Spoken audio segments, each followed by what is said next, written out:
Sandrine et Germain, on dit Germain, c'est ça? On dit Germain. Bonjour, vous êtes de l'Académie de Strasbourg. Nous allons parler d'un projet de formation, c'est ça, qui s'appelle Eden. Alors Eden, déjà, ça en veut, déjà. C'est le paradis. Voilà, alors Eden est un projet qui a été piloté par la DAN de Strasbourg, cofinancé également par l'Union européenne sur un projet FEDER. Et l'objectif du projet était de constituer un groupe d'experts enseignants prêts à éditer, créer, mutualiser de la ressource pédagogique numérique. Donc vous-même vous coordonnez et un des experts, on l'a devant nous, hein, donc c'est Germain. Voilà, alors je ne coordonne pas seul, nous sommes deux professeurs documentalistes, donc en l'occurrence moi-même, et Frédéric Absalon de l'Académie de Strasbourg. D'accord. Alors en quoi ça a consisté exactement? L'objectif de la formation étant de faire quoi? Alors l'objectif, comme je vous le disais tout à l'heure, hein, l'objectif de la formation est vraiment d'impulser des nouvelles pratiques chez les enseignants et de les inviter à créer de la ressource pédagogique complètement innovante et à travers la plateforme Moodle qui est intégrée dans notre ENT. Donc on a la chance dans l'Académie de Strasbourg d'avoir Moodle qui est intégré dans l'ENT. Et voilà, c'était de créer de la ressource numérique à forte valeur ajoutée.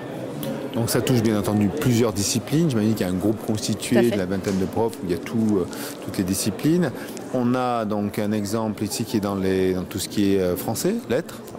Pour les lettres, oui. Les lettres. Moi je suis enseignant au lycée. Voilà. Donc c'est une démarche participative. Vous avez levé la main et vous avez dit ok je veux venir.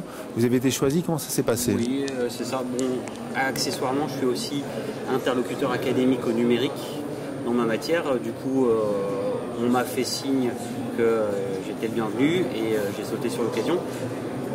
On m'a expliqué qu'il y aurait du travail, mais je ne me rendais pas compte à quel point ça pouvait être motivant.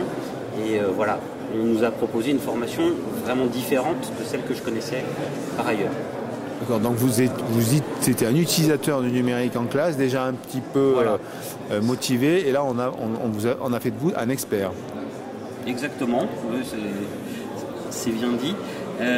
L'idée c'était en fait de profiter de ce vivier que sont beaucoup de professeurs et de nous mettre en contact les uns avec les autres.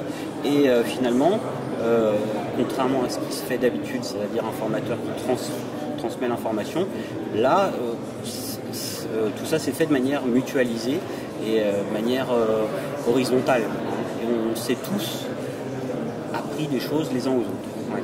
D'accord. Donc vous avez l'ambition de produire des ressources. C'est des parcours, des ressources. Qu'est-ce que vous allez produire concrètement? Alors, on a vraiment essayé de créer des parcours numériques. On s'est même dirigé à construire 3 collections. Donc les 3 collections sont effectives. Donc nous avons la collection Apprendre, la collection Apprendre à apprendre et la collection Apprendre à son rythme, qui sont des parcours différenciés. Donc chacun a sa progression. Alors la première collection ressemble plutôt à un manuel scolaire.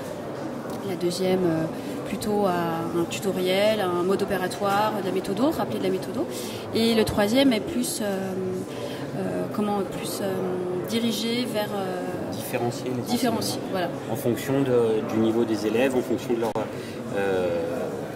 capacité à avancer dans ce parcours. Donc on peut les orienter différemment selon ce qu'ils arrivent ou n'arrivent pas à faire. Ça fait combien de temps que ça existe déjà? Je sais pas plus. Alors, le projet a été lancé en mars 2015, donc ça fait 2 ans. Là, il arrive à son terme en août 2017. Voilà, donc on a eu une dizaine de journées de formation, ponctuées par des ateliers de création, ponctuées par des temps de formation, où les enseignants, même experts, déjà avec de nombreuses casquettes, ont quand même pu bénéficier d'un temps de formation, ont pu se former entre eux. Aussi, c'était intéressant de se former entre pair à pair. On a rencontré plein de professionnels également. On a rencontré des professionnels du monde de l'édition, d'autres professeurs qui sont pionniers dans cette démarche de créer des manuels, comme Pascal Horry et Yann Horry, c'est ce que je voulais dire. Et voilà. Okay. Vous avez commencé à produire, donc maintenant c'est l'objectif, c'est produire. Ouais, l'objectif c'est de produire une 50aine de livrables. Donc là on termine les 2 premières. Par enseignant? Non, il y a 3 collections. Chacun doit faire au moins un objet pédagogique dans chaque collection. On a une vingtaine d'enseignants dans le projet. Et l'idée, voilà, c'est d'avoir une cinquantaine d'objets livrables pour juin 2017. De manière administrative, vous êtes détaché, vous êtes toujours enseignant, c'est en plus? Oui, tout à fait. À temps plein. Voilà, mais en même temps, ça n'est pas détaché de ma pratique, puisque ce que je fabrique à Eden, vous l'utilisez en classe? Je l'utilise en classe et ça me permet de vérifier que ça fonctionne. Et puis, je dirais, ça fait quand même que je garde l'esprit d'un enseignant.